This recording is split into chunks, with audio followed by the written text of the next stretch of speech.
కేంద్ర ప్రభుత్వం పెట్రోల్ డీజిల్పై ₹2 ధర పెంచుతూ నిర్ణయం తీసుకుంది. పెంచిన ధరలు మంగళవారం నుంచి అమల్లోకి రాబోతున్నాయి. అంటే సోమవారం అర్ధరాత్రి నుంచే అమల్లోకి రాబోతున్నాయి. ఎక్సైజ్ డ్యూటీ ₹2 పెంచుతూ కేంద్ర ప్రభుత్వం నిర్ణయం తీసుకుంది ప్రతి లీటర్కి. ఈ నేపథ్యంలో ఇక హైదరాబాద్లో లీటర్ పెట్రోల్ ధర ₹107.46 ఉంటే, అలాగే ప్రస్తుతం డీజిల్ ధర ₹95.70 అంటే ₹95.70గా ఉంది. ఇక పెట్రోల్ డీజిల్ ధరల పెంపుతో నిత్యావసర ధరలు కూడా పెరుగుతాయనే అనుమానాలు కూడా వ్యక్తమవుతున్నాయి. అటు ట్రంప్ సుంకాలతో క్రూడ్ ఆయిల్ ధరలు పతనమైన నేపథ్యంలో ప్రస్తుతం ఇక పెట్రోల్ డీజిల్ ధరలకు సంబంధించి కూడా పెరుగుదల ఉంటుందని ఊహించలేదు. కానీ ఓవైపు అంతర్జాతీయ మార్కెట్లో పెట్రోల్ డీజిల్ ధరలు పడిపోతే, మరోవైపు ఇక్కడ మాత్రం స్థిరంగానే ఉన్నాయి. కానీ ఊహించని రీతిలో ఎక్సైజ్ డ్యూటీ పేరుతో ప్రతి లీటర్పై ₹2 పెంచుతూ ప్రభుత్వం నిర్ణయం తీసుకుంది. ఇక తాజాగా అందుతున్న సమాచారం ప్రకారం గ్యాస్ ధరలు కూడా, గ్యాస్ బండపై ₹50 కేంద్ర ప్రభుత్వం పెంచినట్టుగా తెలుస్తుంది. సో మొత్తం మీద కేంద్ర ప్రభుత్వం ఇటు పెట్రోల్ డీజిల్పై, అలాగే గ్యాస్పై, ఎల్పిజి గ్యాస్పై కూడా ధర పెంచినట్టుగా తెలుస్తుంది. ₹50 గ్యాస్పై కూడా పెంచినట్టుగా సమాచారం.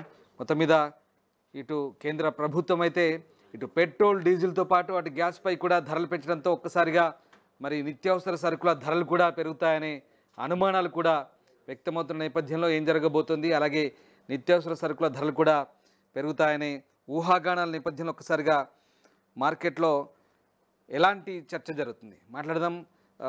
బిజినెస్ అనలిస్ట్ రాజ్ కుమార్ ప్రస్తుతం మనతో జాయిన్ అవుతున్నారు. రాజ్ కుమార్, ఈ పెట్రోల్ డీజిల్పై సుంకాన్ని ₹2 పెంచుతూ కేంద్ర ప్రభుత్వం అయితే నిర్ణయం తీసుకుంది. అలాగే తాజాగా అందుతున్న సమాచారం ప్రకారం ఎల్పిజిపై కూడా ₹50 పెంచుతూ నిర్ణయం తీసుకున్నట్టుగా తెలుస్తోంది. సో ఎట్లాంటి ప్రభావం ఉండే అవకాశం ఉంది? ముఖ్యంగా పెట్రోల్ డీజిల్ ధరకు సంబంధించి సామాన్యులపై ఇది భారం అనుకోవచ్చా, లేదంటే కేంద్ర ప్రభుత్వం ఇస్తున్న వివరణ ప్రకారం ఇది ఆయా సంస్థలే భరిస్తున్నాయని చెప్తున్నాయి కాబట్టి ఎలాంటి ఇబ్బంది ఉండదు అనుకోవచ్చా? ఎలాంటి పరిణామాలు ఉంటాయి? సింపుల్ థింగ్ అండి. అంటే ఇవాళ చెప్పిన దాని ప్రకారం ఎలా ఉందంటే, కేంద్ర ప్రభుత్వం కేవలం ఎక్సైజ్ డ్యూటీ అంటే చమురు రంగ కంపెనీల పైన ప్రతి లీటర్ కి పెట్రోల్ డీజిల్ పైన ₹2 మాత్రమే ఎక్సైజ్ డ్యూటీ పెంచుతున్నామని చెప్పింది. అది కూడా లీటర్ పెట్రోల్ పైన అయితే ₹13, తర్వాత డీజిల్ పైన అయితే ఇంతకు ముందున్న దాంతో పోలిస్తే ₹2 పెరిగితే ₹10 పర్ లీటర్ కు ఉంటుంది అని చెప్పింది. సో అదేం చెప్పిందంటే, సెంట్రల్ మినిస్టర్ పూరి ఏం చెప్పారు అంటే, టోటల్ గా ఇదంతా కూడా ఆయిల్ అంటే చమురు రంగ కంపెనీలు ఏవైతే ఉన్నాయో అవి మాత్రమే భరిస్తాయని ఒకవైపు చెప్తూనే, ఇంకొక వైపు ఇప్పటికే చమురు రంగ కంపెనీలు పెట్రోల్ డీజిల్ గ్యాస్ ని సబ్సిడీల ధరలకు సప్లై చేయడం వల్ల భారీగా లాస్ అవుతున్నాయని చెప్తూ ఎల్పిజి ధరను ఒక సిలిండర్ కు వచ్చేసి ₹50 పెంచడం జరిగింది. అంటే ఈ గ్యాస్ పైన ఇప్పటికీ 41,338 కోట్లని ఈ లాసెస్ ని ఈ ఇయర్ లో పూర్తిగా ఫుల్ఫిల్ చేయాలనుకుని గవర్నమెంట్ తీసుకున్నటువంటి నిర్ణయంతో ₹2 ఎక్సైజ్ డ్యూటీ పెంచాము. బట్ అది చమురు రంగ కంపెనీలు భరిస్తాయి, నా కామన్ మ్యాన్ పైన పడేయని చెప్తూనే సిలిండర్ కి ₹50 పెంచడం అనే దాన్ని ఆలోచించవచ్చు. అంటే ₹2 వర్సెస్ ₹50. మొత్తం మీద ఇవన్నీ కూడా పూర్తిగా కన్జ్యూమర్ పైనే పడతాయి. ఇప్పుడు కాకపోయినా రేపైనా సరే ఖచ్చితంగా చమురు రంగ కంపెనీలు ఇప్పటికే ప్రతి లీటర్ పైన దాదాపుగా ₹3 నుంచి ₹4 వరకు లీటర్ పెట్రోల్ అమ్మకం ద్వారా చమురు రంగ కంపెనీ లైక్ బీపీసీఎల్ కానీ, లేకుంటే ఇండియన్ ఆయిల్ కార్పొరేషన్ కానీ, హెచ్పీసీఎల్ కానీ, ఇవన్నీ కూడా ప్రతి లీటర్ అమ్మకం పైన ₹3 నుంచి ₹4 లాసెస్ అవుతున్నాయి. సో ఇవాళ ఎక్సైజ్ డ్యూటీ పెంచడం వల్ల ఆ లాసెస్ ఇంకా పెరుగుతాయి. కాబట్టి వాటిని గ్యాస్ రూపంలో ఇక్కడ ₹50 పెంచుతూ కేంద్ర ప్రభుత్వం నిర్ణయం తీసుకొని చమురు రంగ కంపెనీలకు లబ్ధి చేకూర్చేటువంటి అవకాశం ఉంది. సో ఈ ₹50 పెంచడం వల్ల దాదాపుగా ₹41,338 కోట్ల చమురు రంగ కంపెనీలకు లబ్ధి పొందేటువంటి అవకాశం ఉంటుంది. ఫర్ ఎగ్జాంపుల్ సింపుల్ గా ఒక క్యాలిక్యులేషన్ చూసుకుంటే, ఒక ఎక్సైజ్ డ్యూటీ అనేది ఒక లీటర్ పైన ₹1 కనుక పెంచినట్లయితే, సపోజ్ పెట్రోల్ పైన ₹1 కనుక పెంచితే లీటర్ కి, దాని ద్వారా 46,550 కోట్లు ఇటు కేంద్ర ప్రభుత్వానికి లబ్ధి చేకూరుతుంది. అంటే వాళ్ళకి అంత రెవెన్యూ వస్తుంది. అదేవిధంగా డీజిల్ పైన కనుక ₹1 లీటర్ పైన ఎక్సైజ్ డ్యూటీ ₹1 కనుక పెంచితే 1,05,300 కోట్ల వస్తాయి. సో అంటే ₹2 పెంచారు కాబట్టి మీరు ఇమాజిన్ చేసుకోవచ్చు ఎంత మొత్తంలో కేంద్ర ప్రభుత్వానికి వస్తుంది అనేది. సో కేంద్ర ప్రభుత్వం అటు పెట్రోల్ డీజిల్ ధరలు పెంచుతూ ఇండైరెక్ట్ గా కన్జ్యూమర్ పైన భారం మోపము అని చెప్తూనే ఇంత మొత్తంలో చమురు రంగ కంపెనీల నుంచి తీసుకుంటున్నాయి. ఇంకొక వైపు ₹50 గ్యాస్ పైన పెంచి ఆ లాస్ ని, ఎక్కడైతే ఆ చమురు రంగ కంపెనీ లాస్ అవుతున్నాయో ఆ లాస్ ని ఈ గ్యాస్ పైన పెంచి ₹50 పెంచడం వల్ల వాళ్ళకు 41,000 చిల్లరగా 41,338 వేల కోట్లు ఈ ఆర్థిక సంవత్సరానికి పూర్తిగా వసూలు చేయాలని నిర్ణయించాయి. అంటే ఎటొచ్చి ఇటు వినియోగదారుల పైన మాత్రమే భారం పడుతుంది. ఇవాళ కాకపోయినా రేపైనా ఖచ్చితంగా పూర్తి స్థాయిలో కన్జ్యూమర్ కి ఈ పెరిగిన ధరలను పాస్ ఆన్ చేసేటువంటి అవకాశం ఉంటుంది. అప్పుడు కూడా ఇదే ప్రెస్ కాన్ఫరెన్స్ పెడతారు. సో ఈ విధంగానే అనౌన్స్ చేయడం జరుగుతుంది.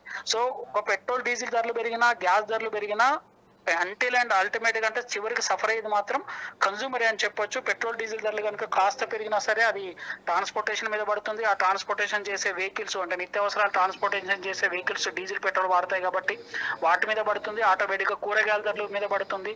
బట్ సామాన్యుని నడ్డి విరగడం మాత్రం ఖచ్చితంగా ఖాయంగా చెప్పుకోవచ్చు.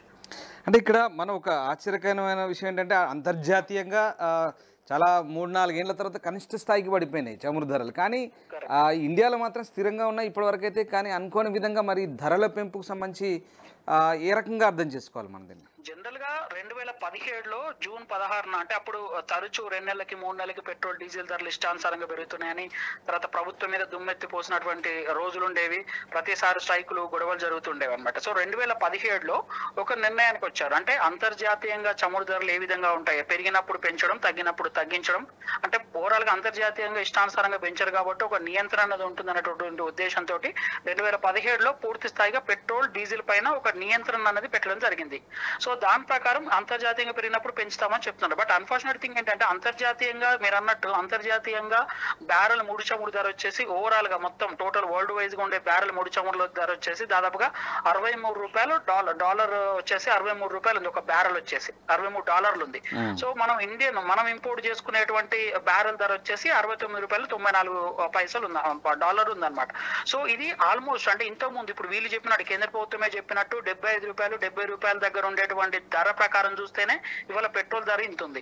సో దీని ప్రకారం అంటే $69 తగ్గిపోయింది కాబట్టి సో ఆ తగ్గిన ధర అంటే $3 నుంచి $5 వరకు తగ్గింది కాబట్టి ఆ తగ్గిన ధర కన్జ్యూమర్ కి పాస్ ఆన్ చేయకపోగా మళ్ళీ లీటర్ పైన ఎక్సైజ్ డ్యూటీ పెంచడం వెనుక అంటే కేంద్ర ప్రభుత్వం కేవలం డబ్బు కోసం మాత్రమే కాన్సన్ట్రేట్ చేస్తూ అటు లాస్ అవుతున్న చమురు రంగ కంపెనీల నుంచి డబ్బులు తీసుకునేటువంటి ప్రయత్నం చేస్తుందని చెప్పకనే చెప్పొచ్చు.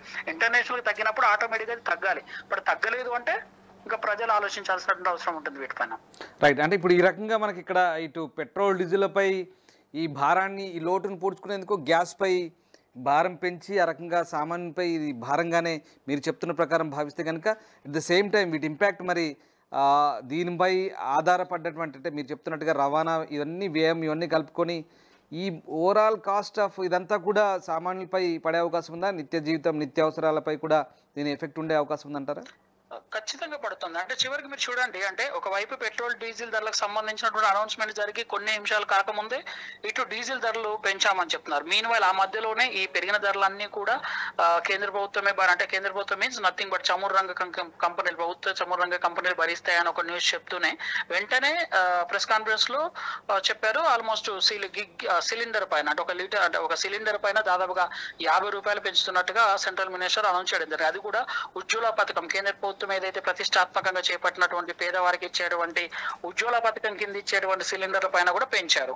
అంటే వీళ్ళు అంటే ఇంటెన్షన్ ఇక్కడ చూడొచ్చు క్లియర్ గా. కేంద్ర ప్రభుత్వం ఇచ్చేటువంటి వాటిపైన కూడా పెంచారు అంటే ముందు ఎక్సైజ్ డ్యూటీ పెంచిన ఎక్సైజ్ డ్యూటీ ఖచ్చితంగా ఆటోమేటిక్ గా ప్రజలకు పాస్ ఆన్ చేయడం ఖాయం. ఎందుకంటే మనం ఇంతకుముందు చెప్పుకున్నట్టు కంపెనీలు ఇప్పటికే భారీ స్థాయిలో లాసెస్ ని ప్రతి లీటర్ పైన $3 నుంచి $4 లాసెస్ ని చూస్తున్నాయి కాబట్టి ఖచ్చితంగా ఆ లాస్ ని నార్మల్ కన్జ్యూమర్ పైన కూడా పెంచడం అనేది ఖచ్చితంగా జరుగుతాయని చెప్పొచ్చు.